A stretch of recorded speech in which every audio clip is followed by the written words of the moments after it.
कहते हैं सपनों की कोई कीमत नहीं होती, पर उन्हें पूरा करने की कीमत कभी-कभी इंसान अपनी पूरी जिंदगी से चुकाता है।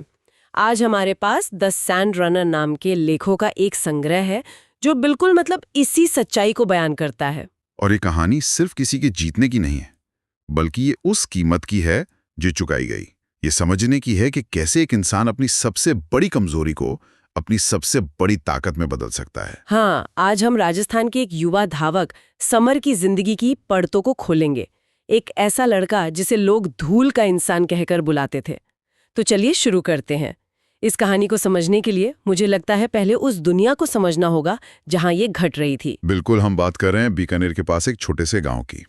जरा सोचिए, हर तरफ तपती रेत, 45 डिग्री की गर्मी और संसाधनों की भारी कमी।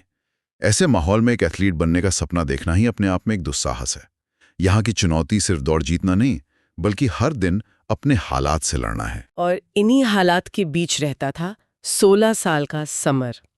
परिवार बेहद गरीब, पिता दिहाड़ी मजदूर, माँ घर पर सिलाई का काम करती और एक छोटी बहन भी थी। उस गांव में समर की एक ही पहचान थी, वो बहुत तेज दौड़ता था। इतना तेज कि लोग उसे मजाक में रेत का तूफान कहते थे। रेत का तूफान? पर उसके पास कोई ट्रैक या मैदान नहीं था, बस एक कच्चा धूल भरा रास्ता था। और यहीं पर वो उपनाम धूल का इंसान बहुत मायने रखता है। ये सिर्फ ये नहीं बताता कि वो धूल में दौड़ता है, नहीं, ये एक सामाजिक तंज है जो उसे लगातार उसकी गरीबी और उसकी हैसियत का एहसास दिलाता है। एक मनोवैज्ञानिक बोझ की तरह। बिल्कुल, जो वो हर पल अपने कंधों पर उठाए हुए था। ये बोझ तब और भारी हो गया जब स्कूल में जिला स्तर की दौड़ की घोषणा हुई। समर को लगा कि यही मौका है दुनिया को दिखाने का कि वो सिर्फ धूल में दौड़ने के लिए नहीं बना है। पर एक बहुत बड़ी मुश्किल थी, जूते। हाँ, उसके पास जूते नहीं थे। जब उसने डरते डरते अपने पिता से पूछा तो उनका जवाब आज भी उसके कानों में गूंजता है। बेटा, मजदूरी रोककर जूते नहीं ला सकता। सपने देखना अच्छी बात है, पर पेट की आग सपनों से बड़ी होती है। ये एक दिल तोड़ने वाला पल है। ये सिर्फ गरीबी की कहानी नहीं है, ये उस बेबसी की कहानी है जहाँ एक पिता अपने बेटे के सपनों को पूरा करने में असमर्थ है। लेकिन यहीं से समर का असली चरित्र सामने आता है। उसने हार नहीं मानी। किसी के फेंके हुए फटे जूते ढूंढे, उन्हें खुद सिला और अंदर वो गत्ता यानी कार्डबोर्ड लगाकर उन्हें दौड़ने लायक बनाया। और दौड़ वाले दिन वो सबसे आगे था। फिनिश लाइन बस कुछ ही मीटर दूर थी और फिर एक पत्थर से टकराकर वो जमीन पर गिर पड़ा। हाँ, और यहाँ चोट सिर्फ घुटने पर नहीं लगी जहां से खून बह रहा था, सबसे गहरी चोट उसके दिल पर लगी। हमारे स्रोत बताते हैं कि पूरी भीड़ उस पर हंस रही थी, आवाजें आ रही थीं, अरे ये तो धूम का इंसान है, पक्की जमीन पर गिरना ही था। मैं सोच भी नहीं सकती कि उस 16 साल के लड़के पर क्या गुजरी होगी। ये किसी भी एथलीट का सबसे बुरा सपना है। उस रात उसने आसमान की तरफ देखकर बस यही सोचा, शायद सपने मेरी औकात से बड़े हैं। और अक्सर ऐसी कहानियां यहीं पर खत्म हो जाती हैं। बाहर का शोर, वो हंसी, इंसान के अंदर की आवाज को हमेशा के लिए खामोश कर देती है। लेकिन समर की कहानी यहीं से शुरू होती है। अगली सुबह जब वो पूरी तरह टूट चुका था, उसकी माँ चुपचाप उसके पास आई और एक पुराना अखबार रखा। उसमें लाल पेन से एक लाइन पर गोला बना था, सफल लोग वही होते हैं जिन्हें गिरने के बाद उठना आता है। माँ ने बस इतना कहा, बेटा, गिरने पर दुनिया हंसती है, उठकर जीतने वालों के लिए ही तालियां बजाती है। फैसला तेरा है। ये बहुत दिलचस्प है कि प्रेरणा कहाँ से आई। देखिए, बाहर की दुनिया ने, भीड़ ने उसे तोड़ा, लेकिन अंदर की दुनिया उसकी माँ के शब्दों ने उसे फिर से जोड़ दिया। ये दिखाता है कि हमारे सबसे करीबी लोगों के शब्द बाहरी शोर से कहीं ज्यादा ताकतवर हो सकते हैं। वो एक चिंगारी थी जो किसी भी आग से ज्यादा तेज थी। और उस एक चिंगारी ने समर के अंदर जुनून की आग लगा दी। अब उसका प्रशिक्षण शुरू हुआ, ऐसा कि सुनकर ही रोंगटे खड़े हो जाएं। वाह। रोज सुबह 3:30 बजे उठना, 40-45 डिग्री की जानलेवा गर्मी में दौड़ना। लेकिन उसके तरीके वो हैरान करने वाले थे। हाँ, एक लेखों में इसके प्रशिक्षण के तरीकों का जिक्र है। हाँ, वो अपनी पीठ पर रेत से भरी बोरियां बांधकर दौड़ता था। एक मिनट, पीठ पर रेत की बोरियां? ये तो बहुत ही अजीब और खतरनाक तरीका लगता है। क्या ये सिर्फ एक जुगाड़ था या इसके पीछे कोई तर्क भी है? ये एक बहुत अच्छा सवाल है। देखिए, ये एक बहुत ही जोखिम भरी तकनीक है। अगर सही तरीके से ना की जाए तो रीढ़ की हड्डी पर गंभीर चोट आ सकती है। ये उसके जुनून के साथ साथ उसके दुस्साहस को भी दिखाता है। लेकिन इसका एक वैज्ञानिक आधार है। इसे रेजिस्टेंस ट्रेनिंग कहते हैं। जब आप वजन के साथ दौड़ते हैं तो आपके मसल्स को ज़्यादा मेहनत करनी पड़ती है, और जब आप वो वजन हटाते हैं तो शरीर हल्का महसूस करता है और गति कई गुना बढ़ जाती है। उसने अपनी सबसे बड़ी बाधा यानी रेत को ही अपना सबसे बड़ा ट्रेनिंग पार्टनर बना लिया था। कमाल है। और सिर्फ यही नहीं, वो टूटी साइकिल के टायर को अपने पैरों पर वजन की तरह बांधकर पहाड़ी पर चढ़ता था। उसके पास कोई कोच नहीं था, तो वो पुराने फोन पर पुराने एथलीटों के यूट्यूब वीडियो देखकर अपनी तकनीक सुधारता था। उसने अपने कमरे की दीवार पर एक वाक्य लिख रखा था, आज पसीना बहाओ ताकि कल तारियों की गूंज सुन सको। और उसने इतना पसीना बहाया कि 1 साल बाद जब वो दोबारा उसी जिला दौड़ के लिए ट्रैक पर उतरा तो वो एक अलग ही इंसान था। बिल्कुल। दौड़ शुरू हुई, पहले 200 मीटर में समर तीसरे नंबर पर था।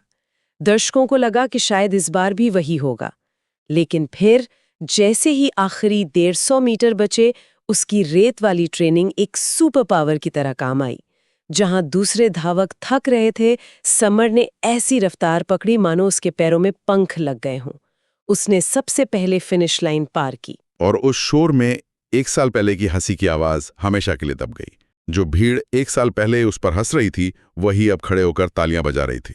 धूल का इंसान अब जिला चैंपियन बन चुका था। ये सिर्फ एक मेडल नहीं था, ये सम्मान की वापसी थी। यहाँ दिलचस्प बात यह है कि उसकी जीत उसके माहौल के बावजूद नहीं, बल्कि उस माहौल का सही इस्तेमाल करने की वजह से थी। उसकी कमजोरी ही उसकी असली ताकत बन गई थी। लेकिन कहानी का सबसे बड़ा संघर्ष तो अब शुरू होना था। हाँ, क्योंकि अब चुनौती शारीरिक नहीं बल्कि आर्थिक थी। अगली मंजिल थी राज्य स्तर की प्रतियोगिता, और उसके लिए चाहिए थे 8,000 रुपए, पेशेवर जूते, यात्रा और रहने खाने का खर्च। ये रकम उसके परिवार के लिए एक पहाड़ जैसी थी। यानी प्रतिभा होना ही काफी नहीं है, पैसा सबसे बड़ी दीवार बनकर खड़ा हो गया। और ये हमारे देश में कई उभरते हुए टैलेंट की दुखद सच्चाई है। प्रतिभा अक्सर अवसरों और वित्तीय सहायता की कमी के कारण दम तोड़ देती है। ये एक प्रणालीगत मुद्दा है जिस पर ध्यान देने की जरूरत है। पर समर उन लोगों में से नहीं था जो हार मान ले। उसने किसी से कुछ नहीं कहा। अगले ही दिन से स्कूल के बाद एक कंस्ट्रक्शन साइट पर ईंटें ढोने का काम करने लगा। सुबह स्कूल, दिन में प्रैक्टिस और शाम से लेकर रात 11 बजे तक मजदूरी। लेख में लिखा है कि उसके हाथों में छाले पड़ गए थे, कंधे दर्द से टूटते थे, लेकिन उसकी आंखों में थकान नहीं, सिर्फ एक सपना था, स्टेट मेडल। ये उसकी मानसिक दृढ़ता का शिखर है। जब शरीर जवाब दे रहा हो तब भी अपनी इच्छा शक्ति से उसे आगे धकेलते रहना। उसे पता था कि उसका लक्ष्य क्या है और वो उसके लिए कोई भी कीमत चुकाने को तैयार था। और फिर वो दिन आया, राज्य स्तर की दौड़, बड़ा स्टेडियम, सैकड़ों दर्शक, टीवी कैमरे। समर का दिल जोर जोर से धड़क रहा था। दौड़ शुरू हुई। वो अपनी पूरी ताकत से दौड़ रहा था। अंतिम राउंड में जब वो अपनी स्पीड बढ़ा रहा था, एक मोड़ पर उसके जूते का फीता खुल गया और वो फिसल कर गिर गया। एक ही पल में उसका पूरा अतीत, वो पुरानी हंसी, वो सारे ताने सब उसके सामने आकर खड़े हो गए। भीड़ में खामोशी छा गई। सबको लगा, ओ नो, फिर से वही कहानी दोहराई जाएगी। ये सिर्फ एक शारीरिक गिरावट नहीं थी, ये उसके पूरे सफर की, उसकी इच्छा शक्ति की अंतिम परीक्षा थी। उठा, लेकिन उसने रुक कर अपना फीता नहीं बांधा। उसने एक पल के लिए अपने खून से सने घुटने को देखा, फिर फिनिश लाइन को, और बस दौड़ पड़ा। ये दौड़ अब रिकॉर्ड के लिए नहीं थी, ये उसकी आत्मा की दौड़ थी, अपने अतीत को हमेशा के लिए पीछे छोड़ने की दौड़ थी। और फिर जो हुआ वो किसी चमत्कार से कम नहीं था। उसने कर दिखाया। समर ने न सिर्फ दौड़ पूरी की, बल्कि आखिरी कुछ सेकंड में अपने प्रतिद्वंदी को पछाड़कर स्टेट लेवल पर स्वर्ण पदक जीत लिया। पूरा स्टेडियम समर समर समर के नारों से गूंज उठा। उसकी माँ की आंखों में आंसू थे और उसके पिता, जो हमेशा मजबूरी में चुप रहते थे, पहली बार भीड़ में खड़े होकर गर्व से मुस्कुरा रहे थे। उस खुले हुए फीते का प्रतीकात्मक महत्व बहुत गहरा है। वो फीता एक प्रतीक था उसकी सीमाओं का, उसकी गरीबी का, उसकी पिछली असफलताओं का। उस दिन उसने फीता नहीं बांधा मानो वो कह रहा हो कि अब मैं इन चीजों से बंधा हुआ नहीं हूं।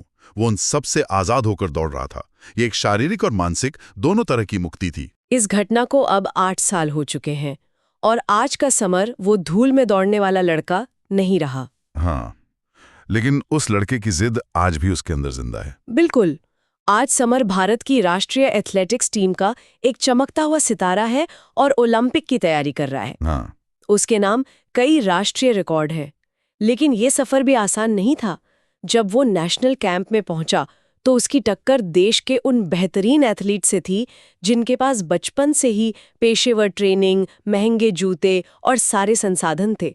उसे वहां भी खुद को साबित करना पड़ा। और इसकी विरासत, उसके गांव की वो धूल जो कभी शर्म का प्रतीक थी, आज गौरव की धूल बन चुकी है।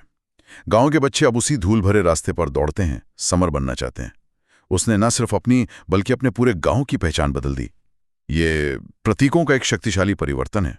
इस पूरी कहानी का सार समर के अपने शब्दों में छिपा है, जो उसने एक इंटरव्यू में कहे थे। मैं जीतने के लिए नहीं दौड़ता, मैं उन लोगों के लिए दौड़ता हूं जो मानते हैं कि सपने गरीबों के नहीं होते।